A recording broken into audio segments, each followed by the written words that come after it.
మరి సహవాస ట్రెజరర్ గారు రెవరెండ్ మకులయ్య గారు ఉన్నారు. దైవజనులకి ఈ సమయాన్ని అప్పగిస్తూ ఉన్నాం. దేవుని నామానికి స్తోత్రాలు. నన్ను ప్రేమతో ఆహ్వానించిన దైవజనులు, బైబిల్ సహవాస పెద్దలు, మరి సెల్వనయ్య గారికి, అమ్మగారికి, వారి కుటుంబానికి ముందుగా నా వందనాలు తెలియజేస్తున్నాను. అలాగే బైబిల్ సహవాస సెక్రటరీ గారు, పెద్దలు జోసఫ్ అయ్య గారికి, అమ్మగారికి, కుటుంబానికి కూడా నా వందనాలు తెలియజేస్తున్నాను. అలాగే ఈ దిన కార్యక్రమం నడుస్తున్న సభాధ్యక్షులు వారు జోసఫ్ రాజయ్య గారికి, అలాగే పాటలు పడినటువంటి డానీ అయ్య గారికి, సువార్త గాయకులు సాల్మన్ అయ్య గారికి, ఆర్కెస్ట్రా బృందానికి, సౌండ్ సిస్టమ్ వారికి, కూడి వచ్చిన మీ అందరికీ యేసు ప్రభు నామములో వందనాలు చెప్పండి. ఒక ఆయన అన్నాడు, నమస్కారానికి తిరిగి నమస్కారం చెప్పడం సంస్కారం అన్నాడు. ఏనా ఆ సంస్కారం క్రైస్తవులకు ఉంటే మంచిది. దేవుని స్తోత్రం చెబుతారా? అక్కలు ఏంటి మాట్లాడుకుంటున్నారు? ఈ 5 అక్కలు ఏరేమన్నారు. ఎందుకనబ్బా బయలుదేరారా?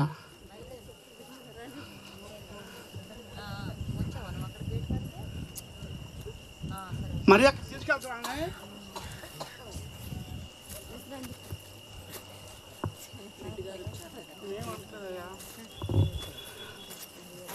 దేవునికి స్తోత్రం. హల్లెలూయా. ఎల్లుంటే ఎల్లుదురుగాక. సరే, మంచిది. ఉన్నోళ్ళే మనోళ్ళు. దేవుని స్తోత్రం. మరి సమయం చాలా తక్కువ అయింది, చాలా విలువైంది సమయం. దేవుని వాక్యంలో మనం చదువుకున్న మాటలు, వారి కట్లను తెంపెదను, వారి కట్లు తెంపెదను, ఇక నీ మీద మాపును నేను వారి కట్లు తెంపేదను. దేవుడు మాట్లాడుతున్నాడు ప్రవక్తతో, నేను నీ మీద మోపును. దేవుని బిడ్డలారా, మోపడం ఏంటి? దేవుని సేవకుడికి ఒక భారం ఉంది. యెహెజ్కేలు గ్రంథం 4వ అధ్యాయము 5వ వచనం చదువుతారా? ఇంత స్పీడా?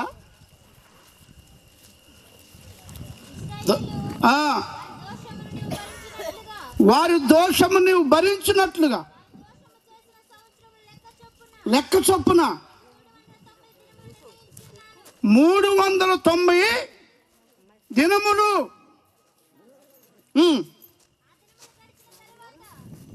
తరువాత 4వ వచనం చదువు. 4వ వచనం చదువు. మరియు పడుకొని ఉండి మోపవలెను, పండుకొందువు, భరింతువు. ఇశ్రాయేలు వారి దోషం భరించినట్లుగా లెక్క చొప్పున 390 దినాలు నిర్ణయించాడు. 390 దినాలు ఇశ్రాయేలు వారి దోషము నిమిత్తమై ఒక పక్కనే పండుకోవాలి, తూనిక ప్రకారంగా భోజనం చేయాలి, కొలత ప్రకారంగా నీళ్లు త్రాగాలి. ఈ అధ్యాయం మొత్తం చదివితే దేవుని బిడ్డలరా, ఎందుకు ఈ శ్రమ దేవుని సేవకునికి అంటే వారి కట్లు తెంపబడాలని. నీకు కట్టిన కట్లు, అపవాది నీ పట్ల కట్టిన కట్లు, దేవుని వాక్యం మనకి జ్ఞాపకం చేసుకుంటే కాడిమాను మోకులు. ఏ మోకులు అంటాయి? దేవుని బిడ్డలారా, దేవుని వాక్యం చదువుతారా? యెషయా గ్రంథం 59వ అధ్యాయంలో మీకు ఆ మాటలను జ్ఞాపకం చేస్తాను. 6వ వచనం. 58వ అధ్యాయము 6వ వచనం. దుర్మార్గులు కట్టిన కట్లు విప్పుటయు, కాడిమాను మోకులు తీయుటయు, బాధింపబడిన వారిని విడిపించుటయు. చూసారండి? నేను ఏర్పరచుకొనిన ఉపవాసం. దేవుని సేవకుడు ఉపవాసం ఉండి కనిపెట్టి ప్రార్థన చేసి, దేవుని బిడ్డ నీకున్న ప్రతి కట్టును తెంచబడాలని ఎంత వేదన గురవుతాడు తెలుసా? దేవుని బిడ్డలరా, ఒక సభ జరగాలంటే, ఒక మీటింగ్ జరగాలంటే, ఒక వ్యక్తి మారు మనసు పొందాలంటే, ఒక వ్యక్తి జీవితం మార్చబడాలంటే అది ఒకరోజు అయ్యేది కాదు. పౌలు అన్నాడు, ఒక స్త్రీ ప్రసవ వేదన పడి ఒక బిడ్డను కంటది ఒకరోజు. కానీ పౌలు అంటాడు, ఒక స్త్రీ లేక ఒక ఆత్మ, గమనించండి, రక్షణలోకి రావాలంటే అది ఒకరోజు ప్రసవ వేదన కాదండి. చాలామంది గమనించి ఈ సంగతి తెలియదు. దేవుని సేవకుని విలువ తెలియదు. దేవుని సేవకుని యొక్క, గమనించండి, భారం తెలియదు. కరేపాకాళ్ళలాగా గమనించండి, అనేక మంది దేవుని సేవకుని చూస్తుంటారు. నా ప్రియమైన దేవుని బిడ్డలరా, నలిగిపోయేది దేవుని సేవకుడు. నీ కాడి విరగొట్ట, నిన్ను కట్టిన కాడి, నిన్ను కట్టినటువంటి మోకులు, ఆ బంధకాలు తెగిపోవాలంటే దేవుని సేవకుడు నీ కోసం కడుపు కట్టుకోవాలి. దేవునికి స్తోత్రం చెబుతాం. హల్లెలూయా. ఎంతమంది బాప్తిసం పొందారో నాకు కావాలి, చేయొద్దండి. సగం ఎత్తవద్దు. బాప్తిసం పొందిన వాళ్ళు చేయొద్దండి. రైట్, దించండి. ఇంకో ప్రశ్న, బాప్తిసం పొందిన కాడి నుంచి ఒక వారం కూడా మేము ప్రార్థన మానలేదండి. మాది విమోచన ప్రార్థన మందిరం. మేమంతా విమోచింపబడిన వాళ్ళం కాబట్టి మేము ఆదివారం గుళ్ళోనే ఉంటాం. ఆదివారం ఫంక్షన్ కానీ, పెళ్ళిళ్ళు కానీ, పేరంటాలు కానీ మేము పోము. ప్రతి ఆదివారం మేము గుడికి వచ్చినాం అన్నోళ్ళు చేస్తండి. ఒక వారం కూడా మానకుండా. Praise lord. బా, నా జనులైన వారెవరు, నాకు కూడా కొట్టండి. నా జనులైన వారెవరు, నా శనమునకు పోవలదు. భారతదేశపు ప్రజలెవరు, ఉగ్రత పాలు కావలదు. దీవించుము, దీవించుము భారతదేశాన్ని, రక్షించుము, రక్షించుము దేశ జనాంగాన్ని. నా జనులైన వారెవరు, నా శనమునకు పోవలదు. భారతదేశపు ప్రజలెవరు, ఉగ్రత పాలు కావలదు. దీవించుము, దీవించుము భారతదేశాన్ని, రక్షించుము, చించుము కోడూరు జనాంగాన్ని.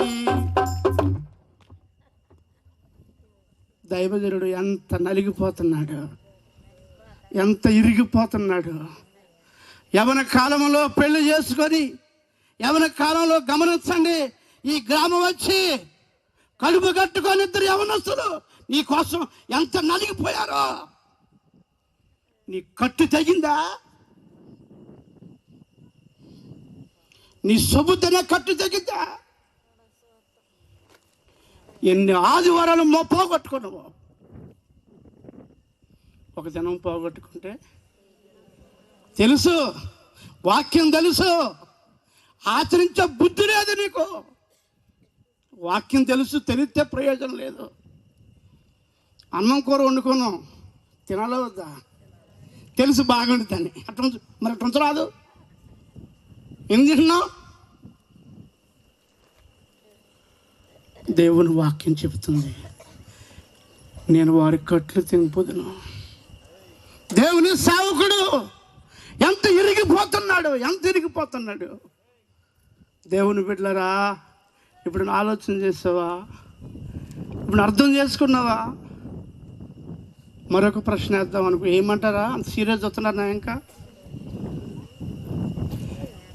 టీవీ సీరియల్ కానీ, సినిమా కానీ అసలు నేను చూడలేండి. అసలు నా కళ్ళు అంటే ఏమనుకుంటున్నారు? నా కళ్ళు నెంబర్ 1. నా కళ్ళతో నేను నిబంధన చేసుకున్నా, పేక మీద కత్తి పెట్టి నేను చూడను అన్నోడు చేతులు తల్లారా. ఎందుకు నీ భక్తి? వేషధారులైన శాస్త్రులారా, పరిచయులారా, మీరు సున్నము కట్టినా సమాధానం చెప్పంటున్నాడు యేసుప్రభు.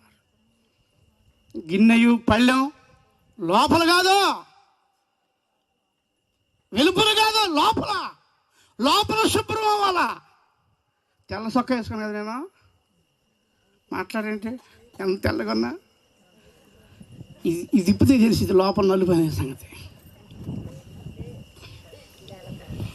హృదయము వ్యాధితో నిండిన కపట కేంద్రము, దానిని గ్రహించుట ఎవరి సాధ్యము?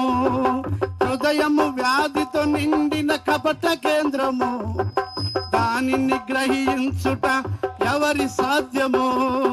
మనసు మర్మ మెరిగిన మహనీయుడా, మనసు మార్చగలిగిన నిజ దేవుడా, మనసు మర్మ మెరిగిన మహనీయుడా, మనసు మార్చగలిగిన నిజ దేవుడా, నా మదిని కోవెలగా మలుచుకోవయ్యా, నా హృదిని రారాజుగా, నా మదిని కోవెలగా మలుచుకోవయ్యా, నా హృదిని రారాజుగా నిలిచిపోవయ్యా. మనసున్న మంచి దేవా, ఈ మనసును నాకించా, మనసు మలినమైన నాకై మనిషిగా దిగి వచ్చావా, మనిషిగా దిగి వచ్చా. హల్లెలూయా. సినిమాలనే కట్లు, సీరియల్ అనే కట్లు. ఇంకో ప్రశ్న వేస్తా. ఏంటి అయ్య గారు మీరు ప్రశ్న వర్షం కురిపిస్తారు ఏంటి? మీ బతుకంత ప్రశ్న ఉన్నారా? ప్రశ్నలు లేకపోతే జవాబు వచ్చిందో రాదో తెలియదు. పరీక్షలు లేకపోతే నువ్వు హీరోవో ఏడి ఎక్కడుండో?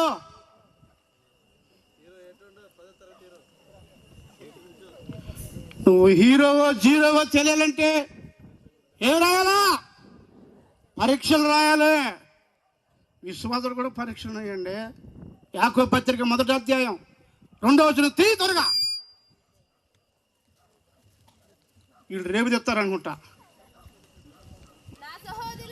నా సహోదరులారా, మీ విశ్వాసమునకు కలుగు పరీక్ష ఓర్పును పుట్టించునని ఎరిగి శోధనలో పడినప్పుడు మహానందమని. ఇప్పుడు ఏమని విశ్వాసులకి పరీక్షలు ఉన్నాయి. 10వ తరగతి పరీక్షలు కాదు. అందుకనే ప్రశ్నలు వేస్తున్నా. ఇప్పుడు ఏం ప్రశ్న వేసినా చెప్పండి. 2 ప్రశ్నలు అయినాయి ఇప్పటికి. ఒకటి ఆదివారం, రెండోది సినిమాలు సీరియళ్ళు, మూడోది అయ్యా నేను ఒక్క మాట కూడా బూతు మాటలు మాట్లాడిన. అసలు నా నోటికి బూతులే రా. పిల్లలను కూడా తిట్టం, భర్తలు అసలే తిట్టం. మొదలట్టు పాడ అని అసలు అనం. కావంటది మొదలట్టు పాడు నీకు చూడలేక బా ఎంత ఘోరం అండి. మీ నోటికి బూతులైనను, పోకిరి మాటలైనను, సరసత్తులైనను మీరు వచ్చినప్పుడు మీకు తగవని చెప్పి రాశారు బైబిల్లో. చేతువా తిట్టలేదని విశ్వాసకి సమాధానం ఉందా? వీళ్ళకి సమాధానం ఉండదు, ఏముండదు. మళ్ళీ గుళ్ళకి వచ్చి ఏడుస్తారు, దొంగ ఏడుపు. సమాధానం కావాలి. దేవుని వాక్యం మనం జ్ఞాపకం చేసుకుంటే, నీవు ధూపం వేసినప్పుడు చెప్పండి మాట్లాడంటే, నీవు ప్రార్థన చేసేటప్పుడు, నువ్వు ధూపం వేసేటప్పుడు ఏమండి నీకేదన్నా కనుక మనసులో ఎవరితో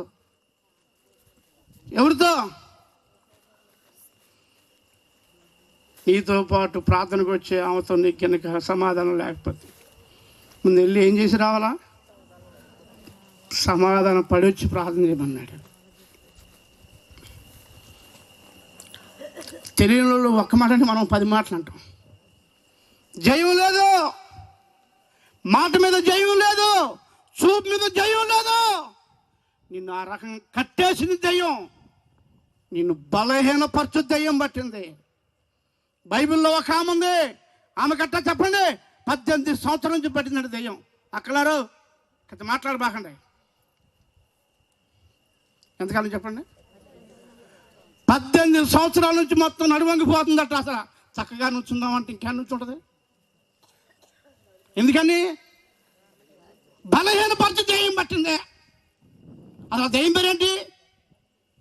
బలహీనపరిచే దెయ్యం. కొన్నది సిగ్గు ఎక్కువ. ఒక పాడు సిగ్గున ఈ సిగ్గు దెయ్యం ఒకటి.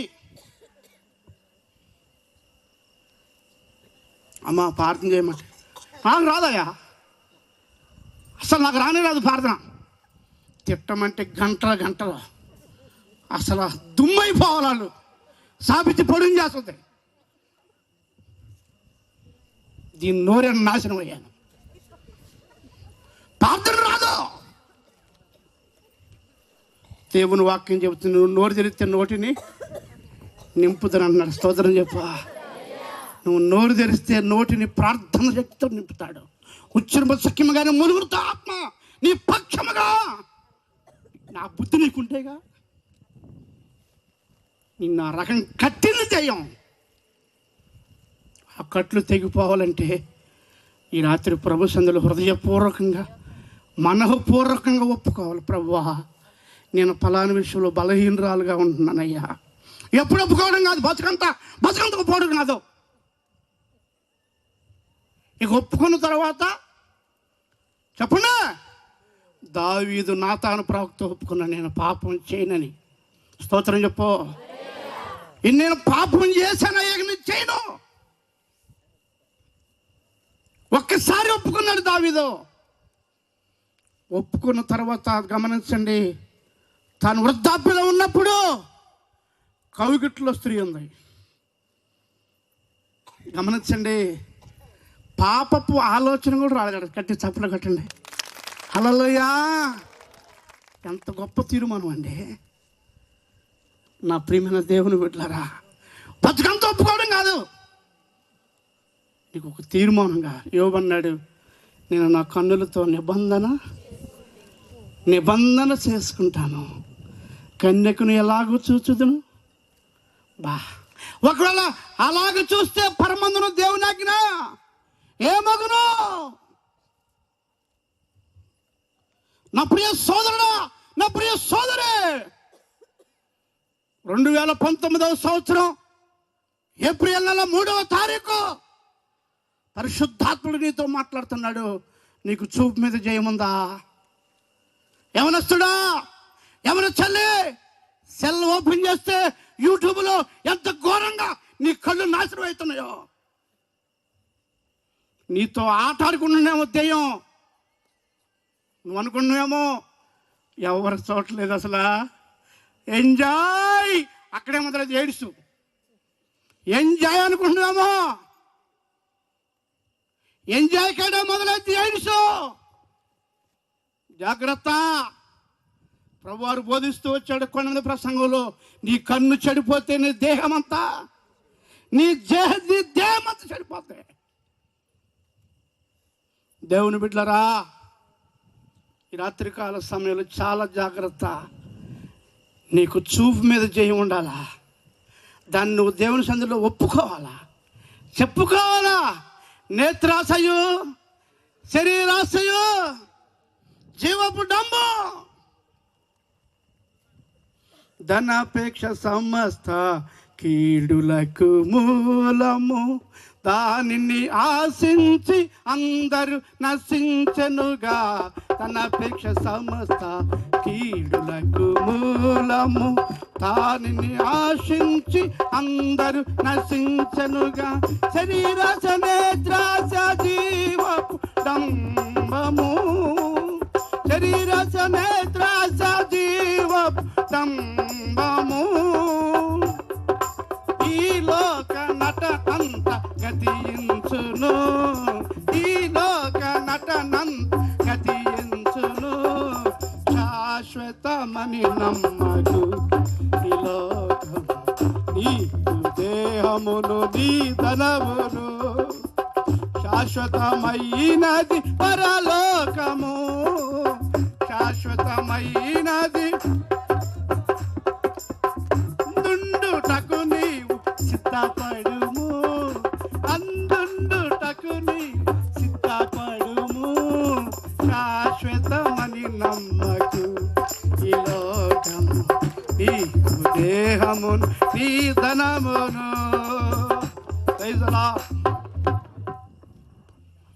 ఇన్ని దెయ్యపు కట్ల చేత ఇన్ని కట్లు కట్టుకొని కూడా విశ్వాసనని, సంఘంలో సభ్యురాలని, సభ్యుడు అని చలామణి అవుతున్నావు నువ్వు. ఎప్పుడు తెప్పుకుందాం అనుకుంటున్నా? అసలు ఆశ నీకుందా? ఎంతకాలం జీవితం అనుకుంటున్నావు? పెట్టాగా ఎంతకాలం ఇలా బాగుదాం అనుకుంటున్నావు? ఒప్పుకోవాలి దేవుని సంధిలో.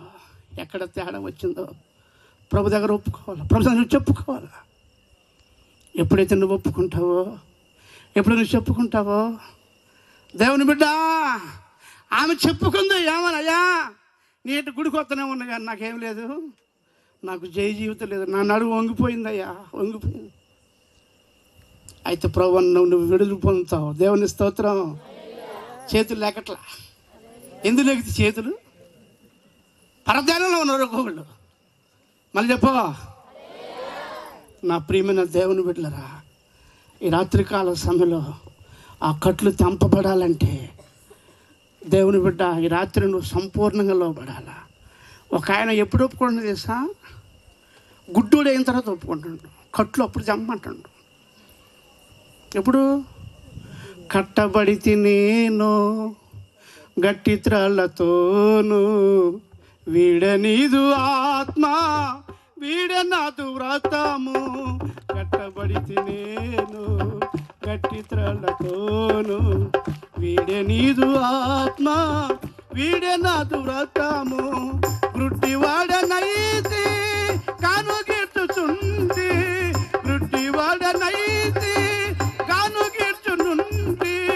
దిక్కులేక నేను నీ దయను కోరుచుంది, దిక్కులేక నేను నీ దయను కోరుచుంది. ఒక్క మాట చాలు, ఒక్క మాట చాలు, ఒక్క మాట చాలు రావో.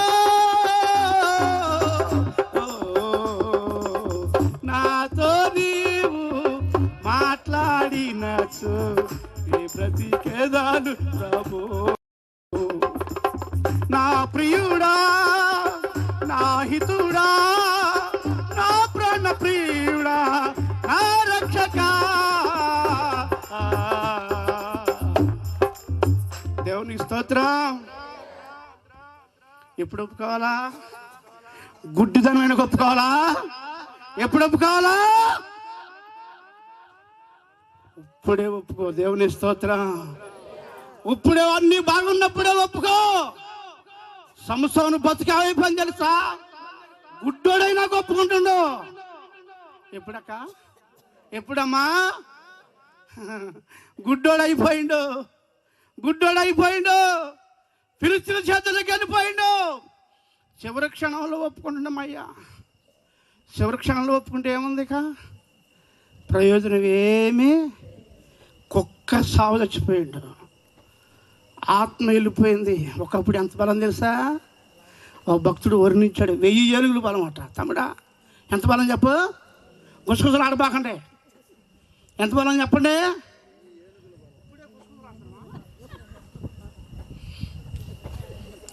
అంత బలం ఉందట. అంత బలం ఉండి కూడా ఫిలిష్తీయుల చేతిలో కుక్క అయిపోయింది. ఈ కుక్క ఎందుకని? కుక్క బుద్ధి. రాత్రికాల సమయంలో దేవుని సేవకునిగా ఆవేదనతో మాట్లాడుతున్నాను. నీకు జయ జీవితం కావాలి. నా దేవుడు నిన్ను, నన్ను, మనందరినీ ఆయన పోలికలో మనల్ని సృష్టించుకున్నాడు. దేవుని స్తోత్రం చెప్పండి. ఎంత ఆశ తెలుసా దేవునికి మన మీద. నా ప్రియ దేవుని బిడ్డలారా, అందుకని నీకు ప్రతి కట్టు తెగిపోవాలని, నీకు ప్రతి కట్టు తెగిపోయి నువ్వు ఒక జయశీలుగా దేవుని కుమారుగా కుమార్తెగా అనేకులకు దీవునికరంగా మాదిరికరంగా ఈ లోకంలో జీవించాలని తన దాసుడిని ఈ ప్రాంతం తీసుకొచ్చాడు. స్తోత్రం, హల్లెలూయా. నిన్ను కూర్చున్నటువంటి కాడి తన దాసుని మీద పెట్టి, ఆ భారాన్ని పెట్టి, ఆ బాధ్యతను పెట్టి తన దాసుని ద్వారాగా ఈ సభలు ఏర్పాటు చేయించి నీతో దేవుడు మాట్లాడుతున్నాడు. దేవుని బిడ్డ ఈ రాత్రి అర్థం చేసుకుంటావా? బతినంతకాలం నన్ను క్షమించే, నన్ను క్షమించు. బతినంతకాలం క్షమించడం లేక జీవితాంతం మొత్తం నిలబడు, నిలబడు, నిలబడంతే. ఏహెచ్కెళ్తాడు దేవుడు, నరపుత్రుడా నీవు చక్కగా నిలబడు. తప్పులు కొట్టను గట్టిగా. ఎట్టా ఎట్టా చక్కంటే అటెన్షన్లోనా? అటెన్షన్ అంటే కరెక్ట్ అని పడతారు కదా పోలీసు బలగం. ఎక్కడ తేడా లేకుండా మారు మనసు పొందినాక, బాప్తిసం పొందిన తర్వాత, ప్రభు బిడ్డవైన తర్వాత నీ బ్రతుకులు ఎక్కడ మార్పు రావడానికి తిరిగి చూడకూడదు. పలాని సేవకుడు, పలాని సేవకురాలు, పలాని విశ్వాసి ఎట్ట దొరికిపోయిందని ఆ బతుకు కంటే చచ్చిపోవటం మంచిది. పౌలు అన్నాడు, బ్రతికితే మాట్లాడు, నోరు తెరు. బ్రతికితే క్రీస్తు, సావైతే ఆ బ్రతుకు బతకడానికి తీర్మానం చేసుకో. అమసలాగా 6 నెలలు బతికితే చాలు, కాకిలాగా కుటుంబాలని నాశనం చేసుకుంటా, సంవత్సరాల్లో నువ్వులు బతుకుని బతికే బతుకంటే రాత్రి పరిశుద్ధాత్ముడు నీతో మాట్లాడుతున్నాడు. నా ప్రియ దేవుని బిడ్డ, దేవుని వాక్యం అర్థం చేసుకుంటావా? ఈ రాత్రి దేవుని వాక్యం మనం జ్ఞాపకం చేసుకుంటే, ఇదిగో ఈ మంచి తరుణంలోనే ఒప్పుకో, ప్రభా ఇక నా బ్రతుకులు ఎక్కడ కూడా తేడాటానికి వెళ్ళేది నాయన, ఎక్కడ. అందుకని పౌలు తిమోతికి ఉత్తరం రాస్తున్నాడు, నీ మాట ఎందను, ప్రవర్తన ఎందను, విశ్వాసం ఎందను, ప్రేమ ఎందను, పవిత్రత ఎందను విశ్వాసులకు మాదిరిగా ఉండు. జయ జీవితం జీవించు. ఎక్కడ ఏ కట్టు కూడా నిన్ను కట్టి ఆపజెడ్డకి వెళ్ళలేదు. దేవుని బిడ్డ, ఈ రాత్రి పరిశుద్ధాత్ముడు నీతో మాట్లాడుతున్నాడు. ఈ రాత్రి సభలో దేవుడు నీతో మాట్లాడుతున్నాడు. నువ్వు ఇంకా వాయిదా వేస్తున్నావు, ఇంకా వాయిదా వేస్తున్నావు. ఇప్పుడు కాదులే నీ బతుకు నాశనం అయిపోతుంది. జాగ్రత్త. వాయిదా వేయద్దు చెల్లి, వాయిదా వేయద్దు. నీ బతుకు వాయిదాల బతుకు అయిపోతుంది. ఒప్పుకో, హృదయపూర్వకంగా ఒప్పుకో. ఇంతలోకి ఎలా అనుకుంటున్నావు? వద్దు, ఇప్పుడే. రేపు రోజు నీది కాదు, అవునా? రేపు రోజు నీది కాదు. 3 నాళ్ళ ముచ్చట కోసం ఈ మనిషి పడే తపన చూడరా, నీటి బుడగ లాంటి జీవితం ఏనాడు సమస్య పోనిరుగా, నీటి బుడగ లాంటి జీవితం ఏనాడు సమస్య పోనిరుగా.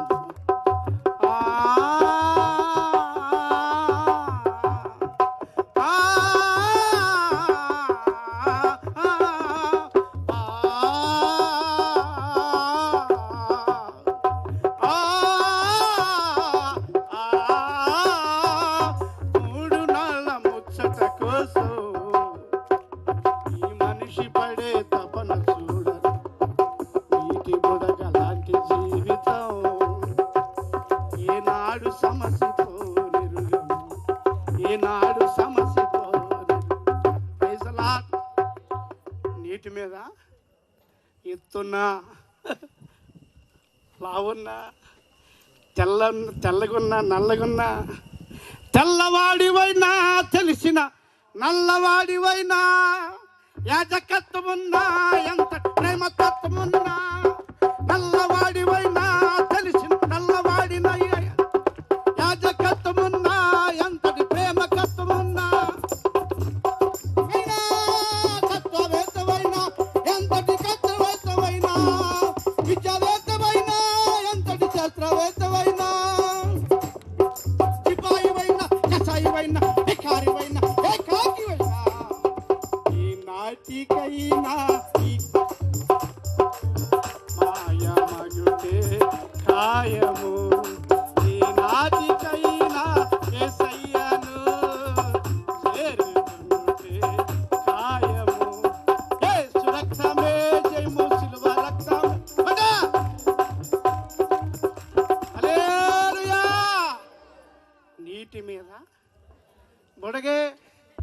చదువున్నా, జ్ఞానం ఉన్నా, పొలం ఉన్నా, ఎన్ని ఉన్నా నీటి మీద బుడగ. ఆ బుడగ ఎప్పుడు అంటే యవనస్తుని ఇంతలోకేనా? నేను యవనస్తునే అక్కలయ్య గారు, నీకులాగా అంటే నీ వయసు అయిపోయింది, నీకులా కాదు. నేను ఏమనుకుంటున్నావు, యంగ్కే వచ్చేది ఎయిడ్స్.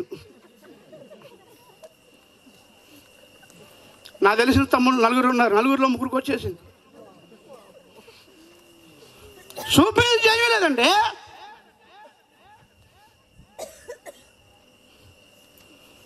ఎంత ఘోరం అండి, ఎంత ఘోరం అండి.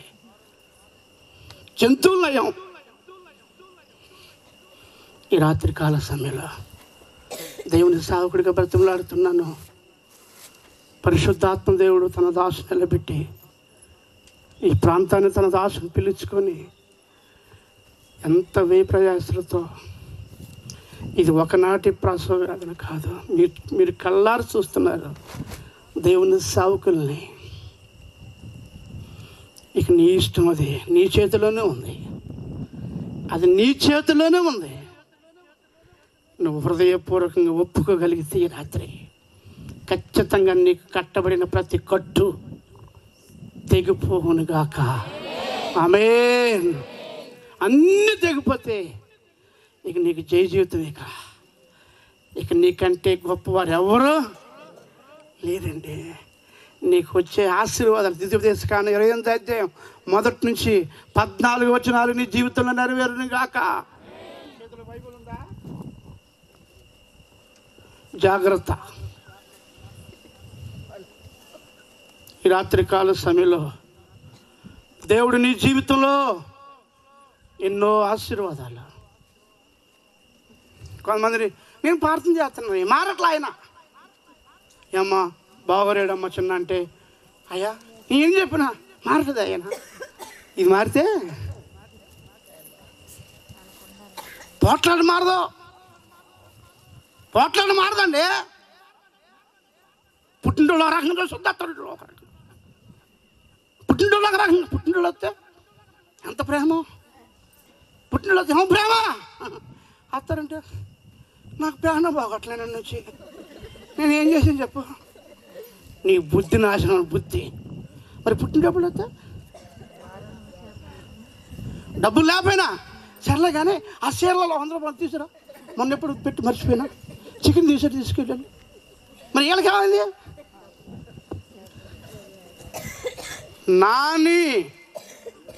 నాని అనే బుద్ధి ఉండకూడదు నీ జీవితంలో. అది కూడా ఒక భయంకరమైన కట్టు కాదా? అది దుర్మార్గులు కట్టిన కట్టులే. జాగ్రత్త, వాటిని తొలగించుకో. నా యేసయ్య నీకు ఆరోగ్యం ఇస్తాడు, ఆయుష్కాలం పొడిగిస్తాడు, నీ జీవితాన్ని చెప్పండి అనేకులకు మాదిరికరంగా ఉంచుతాడు. ఈ రాత్రికాల సమయంలో ప్రతి కట్టు ఈ రాత్రి తెంపుకోవడానికి ఇష్టపడు. ఈరోజు ఈ విరాజు మొత్తం తెగిపోవాలి. ఈ మీటింగ్ అయిపోయేసరికి హృదయపూర్వకంగా జై జెండా లేపాలి. హల్లెలూయా. కాబట్టి అలాగా సిద్ధపడాలని, అలాగ జీవించాలని దేవుని సేవకుడిగా హెచ్చరించుకుంటూ ఈ మాటలు ముగిస్తున్నాను. దేవుడి ఈ మాటలు దీవించునుగాక. చిన్న మాట ప్రార్థించుకుని అయ్యగారికి సమయం ఇద్దాం.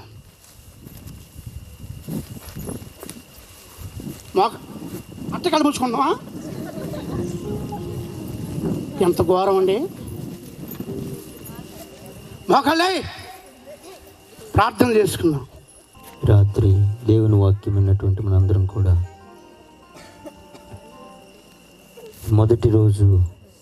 మొదటి ప్రసంగంలో పరిశుద్ధాత్మ దేవుడు నీతోనే మాట్లాడి అన్నాడు.